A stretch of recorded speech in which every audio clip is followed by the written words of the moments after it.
Mark அதிகாரம் 5. பின்பு அவர்கள் கடலுக்கு அக்கறையில் உள்ள கதரேனருடைய நாட்டில் வந்தார்கள். அவர் படவிலிருந்து இறங்கின உடனே அசுத்த ஆவி உள்ள ஒரு மனுஷன் பிரேத கல்லறைகளிலிருந்து அவருக்கு எதிராக வந்தான். அவனுடைய குடியிருப்பு கல்லறைகளிலே இருந்தது. அவனை சங்கிலிகளினாலும் கட்ட ஒருவனாலும் கூடாதிருந்தது. அவன் அநேகந்தரம் விலங்குகளினாலும் சங்கிலிகளினாலும் கட்டப்பட்டிருந்தும் சங்கிலிகளை முறித்து விலங்குகளை தகர்த்து போடுவான். அவனை அடக்க ஒருவனாலும் கூடாதிருந்தது. அவன் எப்பொழுதும் இரவும் பகலும் மலைகளிலும் கல்லறைகளிலும் இருந்து கூக்குரலிட்டு கல்லுகளினாலே தன்னை காயப்படுத்தி கொண்டிருந்தான்.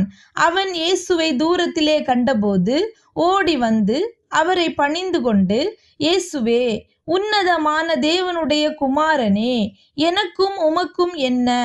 என்னை வேதனைப்படுத்தாதபடிக்கு தேவன் பேரில் உமக்கு ஆணை என்று மிகுந்த சத்தமிட்டு சொன்னான்.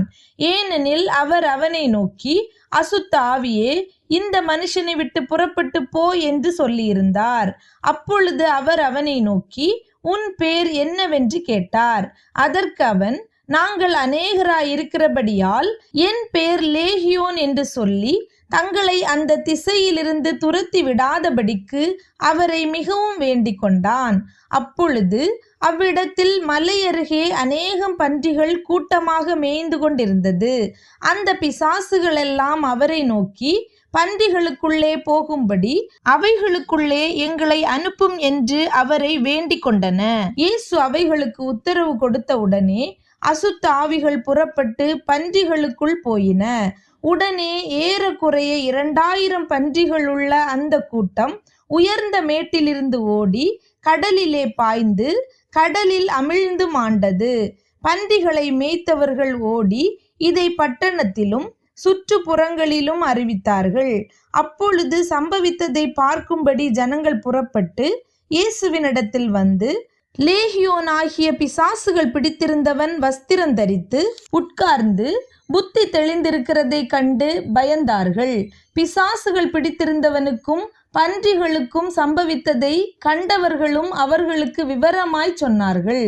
அப்பொழுது தங்கள் எல்லைகளை விட்டு போகும்படி அவரை வேண்டிக் கொள்ள தொடங்கினார்கள். அப்படியே அவர் படவில் ஏறுகிற பொழுது பிசாசு பிடித்திருந்தவனும் அவரோடே கூட இருக்கும்படி தனக்கு உத்தரவு கொடுக்க அவரை வேண்டிக் கொண்டான். இயேசு அவனுக்கு உத்தரவு கொடாமல், நீ உன் இனத்தாரிடத்தில் உன் வீட்டிற்கு போய் கர்த்தர் உனக்கு இறங்கி உனக்கு செய்தவைகளையெல்லாம் அவர்களுக்கு அறிவி என்று சொன்னார். அந்தபடி அவன் போய் இயேசு தனக்கு செய்தவைகளையெல்லாம் தெக்கப்போலி என்னும் நாட்டில் பிரசித்தம் பண்ண தொடங்கினான். எல்லாரும் ஆச்சரியப்பட்டார்கள்.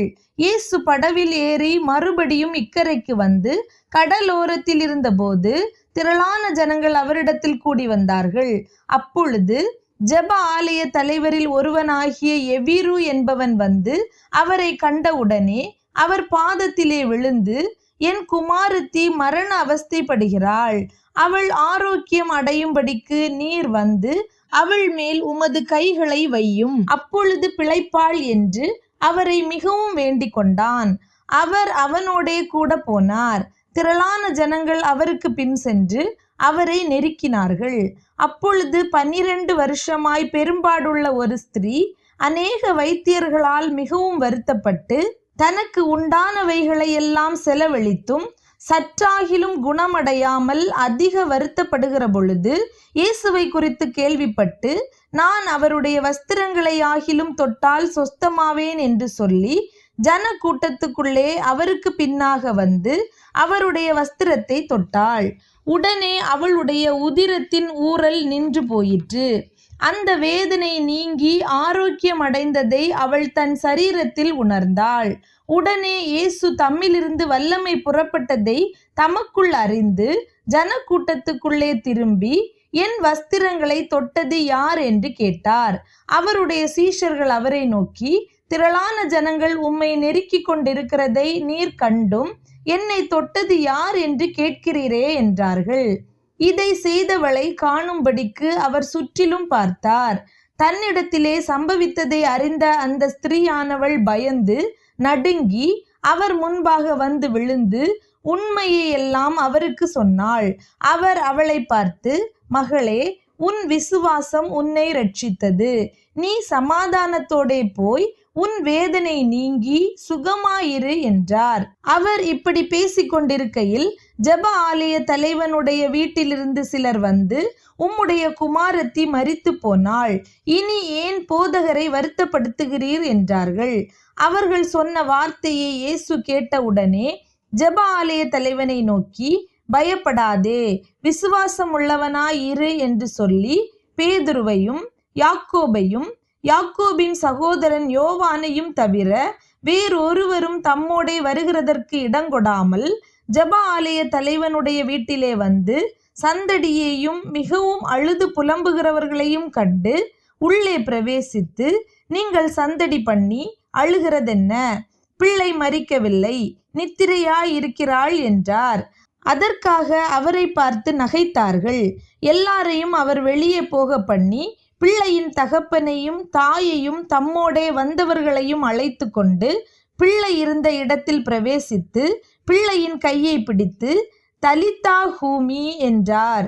அதற்கு, சிறு பெண்ணே எழுந்திரு என்று உனக்கு சொல்லுகிறேன் என்று அர்த்தமாம். உடனே சிறு பெண் எழுந்து நடந்தாள். அவள் 12 வயதுள்ளவளாயிருந்தாள். அவர்கள் மிகுந்த ஆச்சரியப்பட்டு பிரமித்தார்கள். அதை ஒருவருக்கும் அறிவியாதபடி அவர்களுக்கு உறுதியாக கட்டளையிட்டு அவளுக்கு ஆகாரம் கொடுக்கும்படி சொன்னார்.